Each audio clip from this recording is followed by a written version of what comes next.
Good morning, everybody. Hope you're doing well this Monday morning. It is Marketing Monday for the most part. It's the way we approach Monday morning here with our note business and everything rock and rolling. Love to get the message out, what we're doing out there.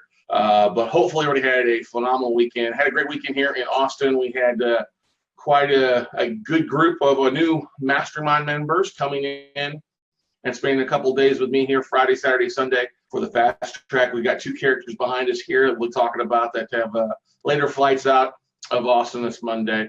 I guess it doesn't really matter if you're going to fly out Sunday or Monday because you're probably flying out Monday anyway, right, guys? Based on everybody there. So, but first and foremost, a couple big things out there, everybody.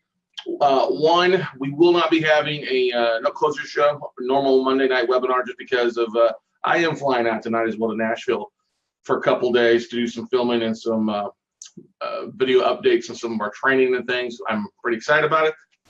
But we will be doing a remote no closure show from Tennessee the next 2 days. So pretty strict about that. But what I wanted to do today with our two special guests is literally just kind of pick their brain and let them share kind of why they like the note aspect of things versus their background, because you've probably heard me say out there that we get a lot of tired landlords. All right. We also get a lot of REO refugees or the fix and floppers looking to do something that's a little bit smarter with their time, with their energy. And not also just that, but the fact that a lot of wholesale deals, a lot of fix and flip deals aren't making sense out there when it comes down to pricing and what you've got to put into a property to get it.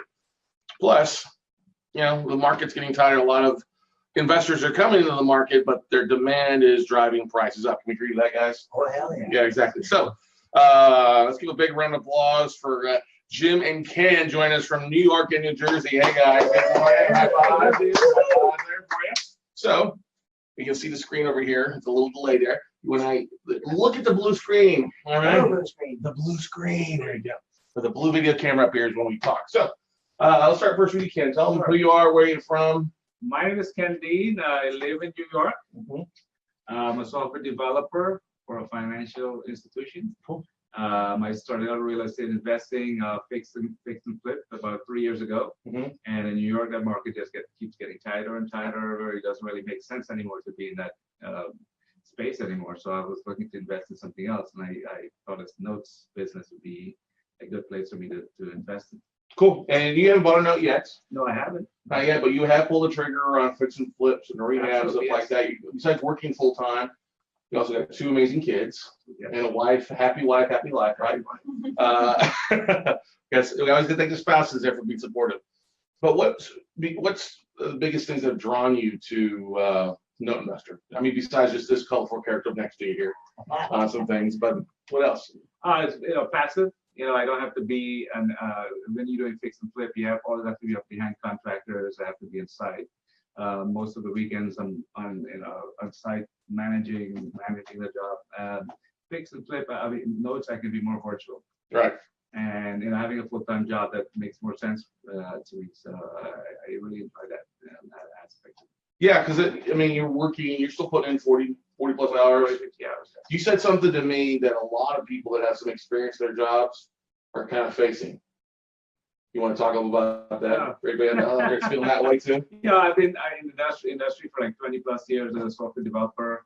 The way the industry is going, things are getting offshore to India and China, and I can feel the pressure. I mean, I know my company would love to get rid of my salary, and I support a $5 billion system. They trade $5 billion per day. And I'm like the only one who can go in there when the system goes down in a very short period of time and get it back up. So that's why I'm really employed, for like once or twice a year. When the system goes down, I'm the one who gets it up in a few minutes. So that's basically it. If it wasn't for those two incidents per year or one incident per year, I wouldn't have a job right now. So you're what's feeling the heat that they were going to plan on bringing somebody in who's younger, cheaper, right, to replace you at some point or outsource that, which you hope. We're not hoping for that, right? But when I want to be prepared for that, right? I know it's going to come soon, one of these days, and I want to be very prepared. I don't plan on updating my resume. just plan a transition smoothly into some, notes investing. Right. And on your fix and flips, you've done 6 or 7 of those. 6 of them. What's the average value on them? I return is about 40K. But it's when you look at the margin and I return it into investment for a percentage, it's about 10%. So you're talking about $500,000 properties for the most part, right? Okay. Yes. Yeah. So $400,000 to $500,000 properties, all there in New York, New York. New York, yes. Okay. New York. Okay. Cool. And you hire people to go do that for you? You've been a general contractor or managing a lot of that, or how? I do both. I'm general contractor. I have contractors. Sometimes I get involved and I roll up the sleeves to get my hands dirty. So having a full-time job it makes it very, very difficult to do. Yeah, it sure does, definitely. All right. Now your business partner here is across the river, the pond. Out of New Jersey, right, Jim? No, Long Island. Long Island, New York. I'm sorry, I've been butchering that all weekend there for you. So tell the people out there on Facebook Live and the interweb out there who you are, where you're from, and kind of your background. I'm from Long Island, New York. My name is Jim Lewin. I've been a landlord pretty much all of my life. My parents started landlording when I was 1. So that's pretty difficult to send a 1-year-old to go collect rent. I know it's rough. Literally, that doesn't take you hard. It kicks knees in, though, right? Not too hard. But when I was old enough to start answering phones, hoping it was a friend I could go out and play with, I was running to the phone, jumping, grabbing it. There was no such thing as caller ID at the time. Yeah. And you're calling about the apartment. Mom, Dad, anybody home? Mm-hmm. Oh, let me get the cheat sheet out. Hold on. What is your name? What's your number? How many people would live in the house? Do you have any pets? Are you gonna wreck the place? Sometimes landlording does have its difficulties. I would say glamorous, but that's okay. Not exactly glamorous. And so, what's with Long Island? Is it difficult to evict people in Long Island? Actually, for the most part, Long Island is pretty landlord friendly. That's good. In Queens and the rest of New York City, it actually takes a lot longer from what I understand. I definitely would not want to be a landlord in New York City. Murderous, nasty, long lengths of time to hold. And you owned a lot of rentals over the years, I guess, obviously. Yes. So what's attracted you to notes though, versus being a landlord?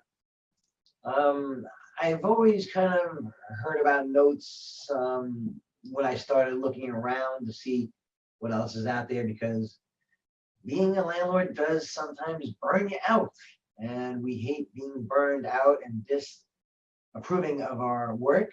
So I wanted to find something else in real estate space that was more attractive to me. I thought maybe could make more passive income, which of course is what landlords do. We like to collect the mailbox rent money every month.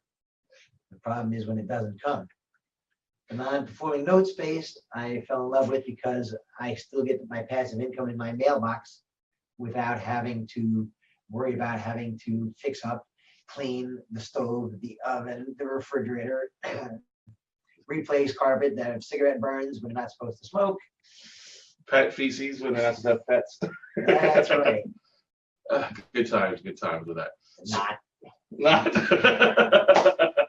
So, question: how did you guys meet? You tell everybody how you guys kind of met and decided you were going to partner on being note investors together. About 2 years ago, we met at a Realty 411 meeting. One of Belaga's events. Yeah, one of the events in New York City. That's where we met, and we kept in contact, and we became friends gradually, and here we are. Cool. Partnering on note investment. Cool. So let's talk about kind of what your plans are going forward on this stuff. I know we didn't really talk about this beforehand, so I'm like, literally, you're like, oh shit, what am I going to do today? So you guys have markets that you like, or you want to spend most of your time, because you guys were looking at some assets last night, I guess. Right. Already. So what's kind of your guys' main philosophy of the note business? Because a lot of people like it because I could buy a note to then foreclose and keep it as an REO, fix and flip, or I can turn this into. I can foreclose if they won't pay. I can, foreclose and not keep the property as a rental. Is that what your guys' game plan is for the business, and turn it into more fix and flips and more rentals, or you want to be more true to the lien lord versus the landlord or an REO investor? What's your guys' main plan? Lien lord. Lien lord. Lien lord. Okay.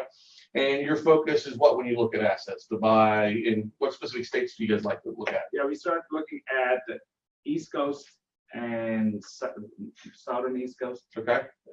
In the Ohio's, the Carolinas, Florida. Okay. Mississippi. Buying in New York, New Jersey? Hell no. Why is that? Don't you want to buy in your backyard? In our own backyard where we live, New York, New Jersey, those states are extremely long, lengthy times to foreclose. So if I'm going to buy a note, I'd rather buy a note in Florida where it takes a year, or even North Carolina where it's a matter of months. Right. I don't want to wait 2-3 years or potentially more Yeah. for seeing a return on my capital and or getting my passive income, my mailbox money. Right. So you you got a good mixture of states. So some are short foreclosures we talked about, some are a little bit longer. You're not opposed to that, but your goal is just trying to buy owner occupied stuff that you can basically get modified, reinstated, Yes. keep them in the property, and then have that cash flow for a year plus, and then either sell the note off or just continue to keep it depending on the ROI or what. One of the things, Scott, we had discussed just only a moment ago, I hate being a landlord. I hate having to evict tenants who are not paying rent. I hate having to always show the apartment, try to find a good prospect. If I've got a homeowner in the home, if they want to stay, I have no problem letting them stay. I'd rather have them stay because they don't have to go in or have somebody else go in, paint, carpet, do some minor repairs. I don't have to worry about trying to market the property and sell it. Why not just leave the homeowner in there and continue getting my mailbox money from them? Yeah, no, that makes total sense. If you guys have some questions out there for Jim and Ken, now would be a good time to go and start posting those into the comments on Facebook Live down there below, guys. Goal of this is, you guys haven't bought a note yet, though, right? No. You're good start. They've been through a note buying workshop. They've come to the fast track. We spent 3 days together, which is a couple more people really diving into your guys' business model and what you want to focus on. Now, your goal, there's a couple things. Let's talk about what your plans for finding notes. What's kind of your guys' big game plan? Be calling banks or just reaching out to hedge funds or a mixture of both? What's kind of the game plan for you guys? For me, we are contacting asset managers and hedge funds managers and try to get notes directly from them. Now, you're working full time though. Absolutely. You're throwing that all on Jim, or are you planning on setting up some systems to do that for you? Systems. Okay. Like what? Let's share that just so everybody that's out there. What do you? Contact them on LinkedIn, sending them postcards, getting a virtual assistant to do most of the manual labor. Okay. Cool. So like do an email blast out to them as well. Absolutely. Email blast. And then you were talking about LinkedIn. We'll come to that in a second because Jim, you're doing that. You have a really great LinkedIn strategy you're doing that's connecting with a lot of real estate investors. Yes, I am. You want to talk about that for those that are after? Because you can do that very easily as well for asset managers at any time, right, Ken? Absolutely. Actually, so during your breaks or your evenings or weekends or on my way commuting to work. well, hopefully not doing while you're driving. Public transportation. There you go. So let's talk about kind of your strategy because you've been doing that all weekend long when we were taking breaks and stuff like that. Or even while I was talking, you're busy. I'm just joking. So tell me your strategy on LinkedIn stuff. What I have been doing is the greatest suggestion that Scott gave me, which was to go to my LinkedIn search area, and in the search bar, I typed in real estate investors. Of course, real estate investors know pretty much what a note is because obviously if they've got any properties, ever bought any properties or have any dreams of buying properties, most likely they're going to get a mortgage note with it. So they understand notes.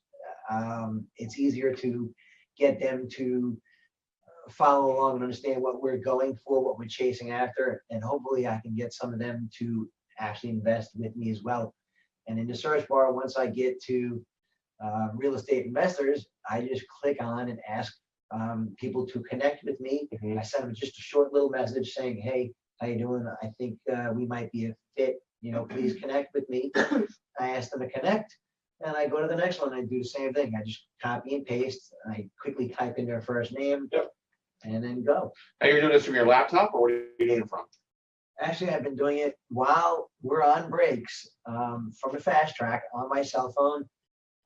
The other day at the hotel after we got back, watching a little boob tube, and I was connecting with people. So you watch a little Skinamax that you're watching. Not quite. CNN. Oh, okay. All right. The Hunt. The Hunt. With Okay. John Walsh. Cody Cox is curious. So, I mean, you kind of covered the first step of it as far as your systems, but he's asking what you guys plan on doing once you get back home after you finish. That's a good thing because we literally we're going through a little bit more of that there. But yeah, what are some of your biggest actions that you plan when you get home? When you get home. First thing I'm gonna do when I go home is go to bed. As far as you know, No, we what I plan on doing, you gave us a tape of about 300 that's not ashes on what there. you hear. There we go. Yeah. Right now, I'm doing due diligence on the tape, and I'm planning on making some offers. Yeah. Yeah. Jim, the same thing too. Yeah, same thing.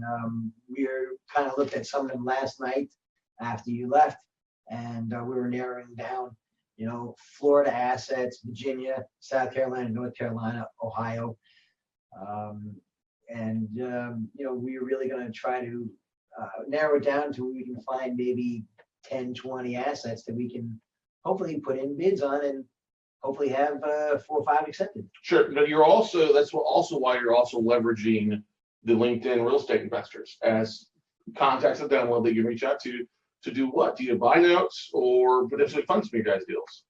Yes, both, but more along the lines of hopefully getting them to finance these notes with us and do some joint venture partnering. Sure. Cool stuff. Good stuff. What questions do we have out there? Anybody? Cody's the first one to ask. Cody's the first one. Christina says, "Welcome to the note world." Mhm. That's it for now. Cool. So you guys have a little bit different situation. Working full time, you've been a full time investor landlord, right? How many rentals are you guys running right now? Right now, I've slimmed down a few. Yeah. The rough real estate economy in 2008 put a hurting on me as well. Okay. Prior to that, I partnered with a friend of mine out of New Jersey. We're no longer friends. And we were buying some stuff in South Jersey, mostly Philly. We actually started buying some stuff in Detroit. And of course, I refinanced a bunch of homes in Long Island that I owned because they had a lot of equity. Yeah. For a short time period there, I was a millionaire. Mm-hmm. I wish I had sold all those properties. I would have actually seen some of that money. Right. Because of course the real estate market's dropped in Long Island, and sold off some houses to buy other properties. And my partner was ripping me off. I'm like, you know what? We're done. But now I'm in a hole. I'm digging myself out. Hey, you know what? You're helping. I am helping. That's right. We are helping you. And honestly, there's a lot of people have gone through that. A lot of investors went through that 2008, 2009, 2010. Doesn't mean you're a bad person, because if you were a bad person, you wouldn't be here, right, Jim? No. Yeah. You would be partying with Ken, right? Ken's a pretty good character. So that's the same thing. There's a lot of I'll have to ask him later why he laughed. Remind me, guys, please.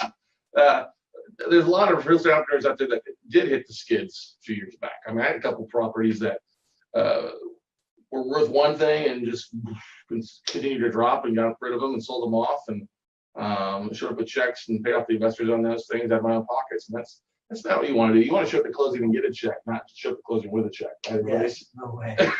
That's painful. Yeah, exactly. So, a couple of things. What are your goals for the year? Have you guys sat down in the last couple of days and talked about? I mean, you have individual goals of what you want to accomplish, but have you talked about what you want to accomplish as a partnership for the most part?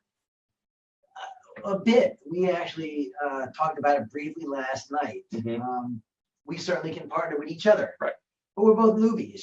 I brought up last night to Ken the fact that we might try to hunt down other people, kind of like Cody Cox and Adam Adams, and that we maybe should each separate and kind of partner with other people who are more experienced than us. Okay. Why partner with a newbie? I love Ken, he's a great guy, but I'd rather partner with somebody who's more knowledgeable than me, who might be able to help teach me something. And Ken, I'm sure, would rather partner with somebody who knows more than me, so that he might get some good quality notes. Sure, it makes sense. It's great to partner and joint venture with people. That's the thing. You guys be a part of the mastermind. You've got a good group of people out there that are willing to help out and assist, and then help benefit you in any way that they can to make it a true win-win. You know what I mean? So that totally makes sense. But have you also talked about what are your goals for the next 6 to 12 months? I mean, we talked a little bit about KPIs. How many deals do you need to close to kind of replace your income or walk away or hit that number that you want to hit? What are your individual goals for, say, next 6 months that you're looking to close? run those numbers yet or figured For it the out? rest of the year, we're in July, we have 5 months remaining. I would like to close 10 deals by end of the year. And hopefully I can double that or even triple that next year. Okay, I'm gonna tell you right now, you can do more than 10. Okay. Honestly, you can do more than 10. We agree to that. I like to be conservative. I like to be conservative. I know, but being conservative is never gonna get you outside of where you want to be. And I don't mean that in a bad way. It's just that set a bigger goal. If you shoot for the stars and hit the moon, hey, you're still shot out of the park. You know what I mean? Right. Jim, what kind of numbers you looked at? Or thought about? My first couple of months out of the mastermind group, I want to be putting in somewhere in the first couple of months, maybe 10 and 20 offers, and hopefully grabbing 3 or 4 notes. Yep. But after being in it 3 or 4 more months, I want to be doing 15, 20 notes a month. Okay. And I think that would be fabulous. Yeah, that's great stuff. So what you have to look at it, because right now it's July, all right? And I think we can all agree that many people out there, what are you doing between May and August? Nicole's sleeping. Or is that the drinking hungover? Yeah. Okay. That was my plan when I was in school. Oh, But now, yeah, no, you have to actually share it up on a regular basis. But a lot of people are taking it a little bit easier during the summer, right? Scheduling summer vacations, and that's the same thing in the banking industry with hedge funds and asset managers. Hey, are we closing deals? Yeah. Did it slow down a little bit? Not really. Not for me. Not for Jen over here. We just got to get 6 miles. But that's what I'm trying to get at. A lot of people take the summers off.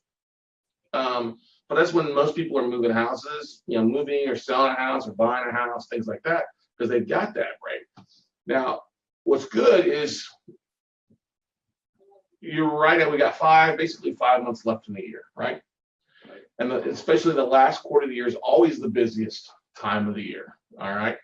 Always a lot of assets are moving. I know we're always closing assets the last week of it, working on people get wires and stuff like that. Can't wait. Yeah, exactly. Well, the big thing is when we come to the end of the month, the end of the quarters, because you still got the end of the third quarter in September and the end of the fourth quarter in December.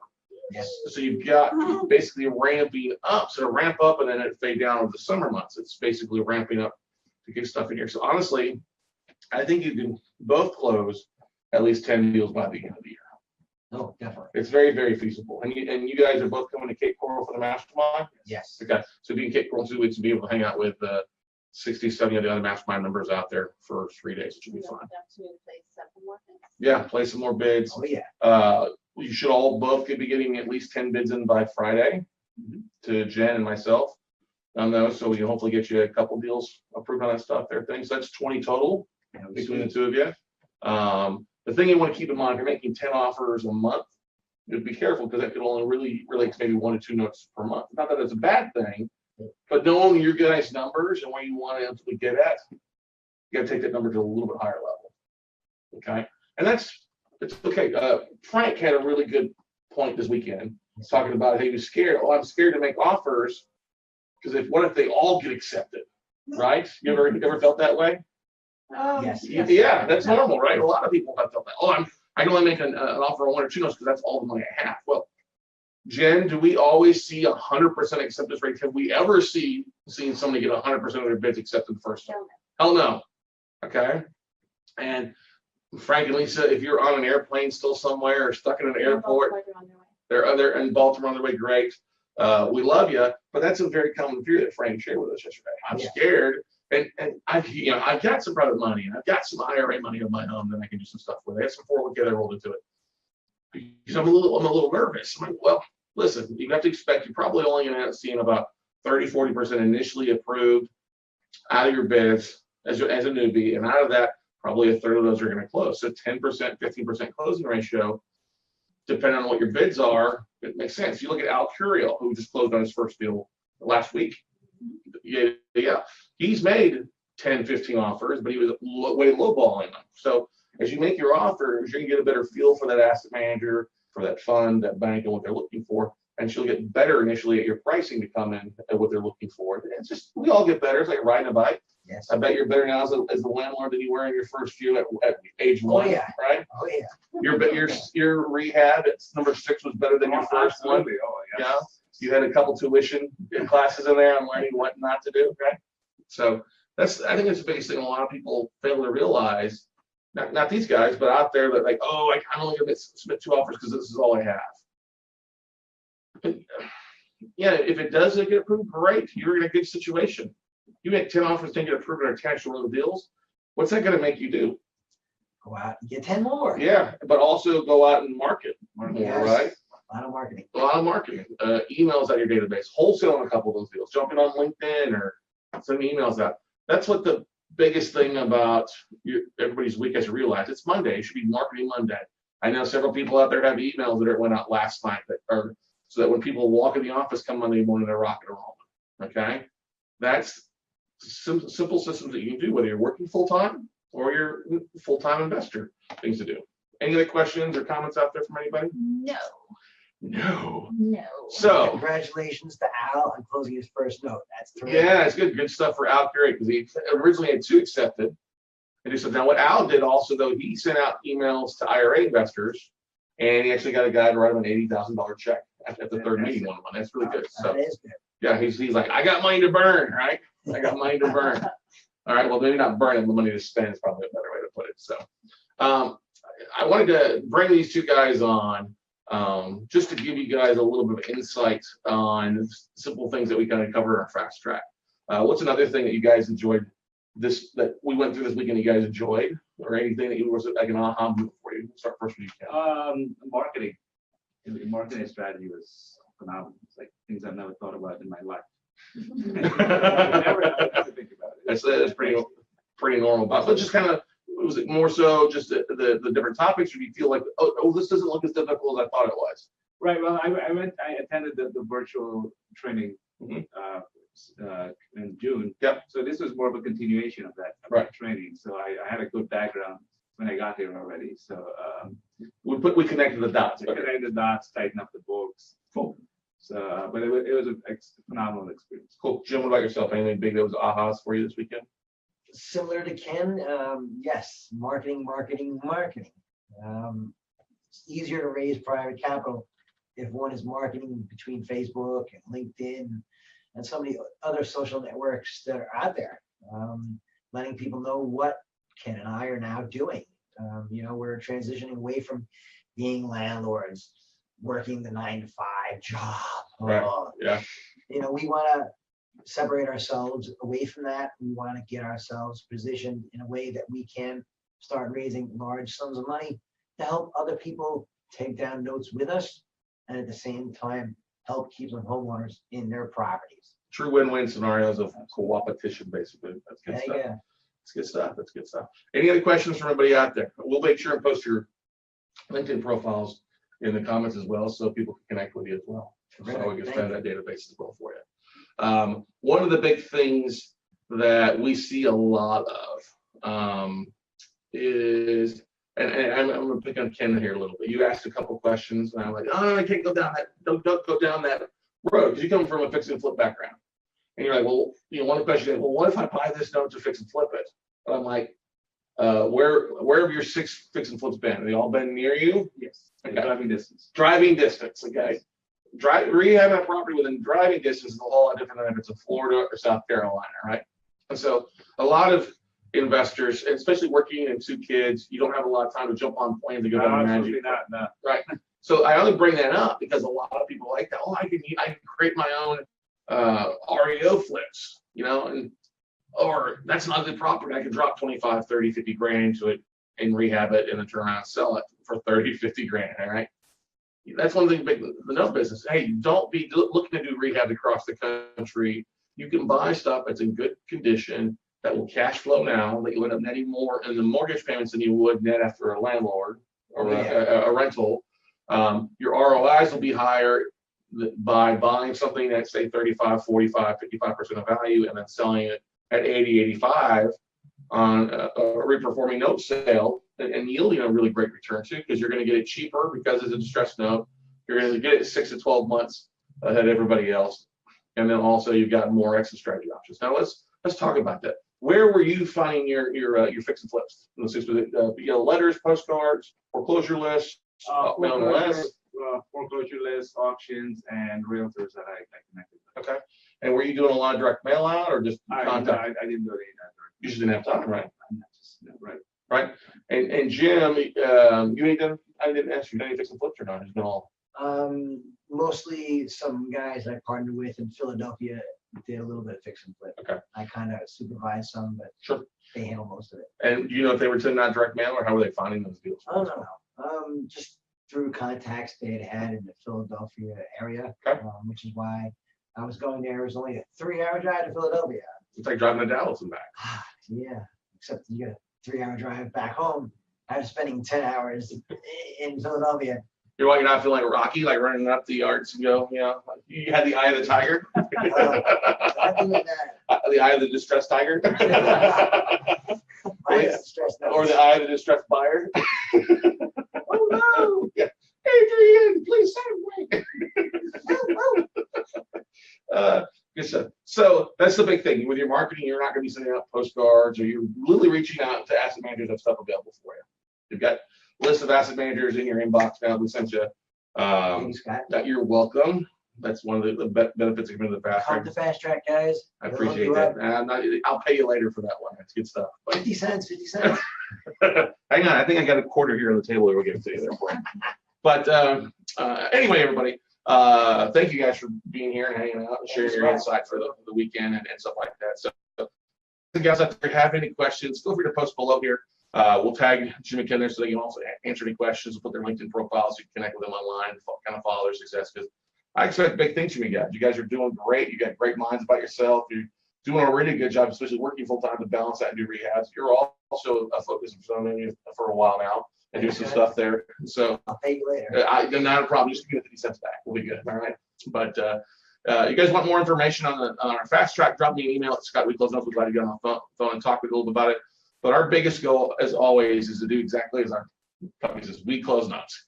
If you're not closing deals, you're not really an investor. If you're just constantly going from class to class, to workshop to workshop, yes, it's great to learn. It's great to put tools in your tool belt. But if you're not pulling the trigger, you're an educated idiot for the most part. And you don't want to be an educated idiot. You don't want to go to 12 years of medical school to be a brain surgeon and never operate. It's a waste of money. It's a waste of time. Unfortunately, there's a lot of people out there that are spending a lot of money in education and teaching in classes and working mentorships that they're never, ever doing anything. And that's unfortunate, right? It's a sad thing because they can put that money to funding one of their deals, right? Oh, yeah. So, guys, want to thank you for joining us this Monday. Go out and make something happen. Whether it's jumping on LinkedIn from your cell phone or you're jumping in on your computer while you're at a break, or just take action, because you can't fall backwards. You can't take a step back by falling on your face. It's physically impossible.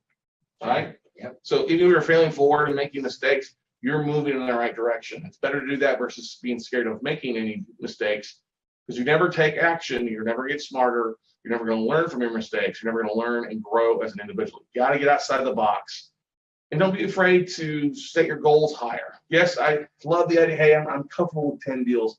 That's great.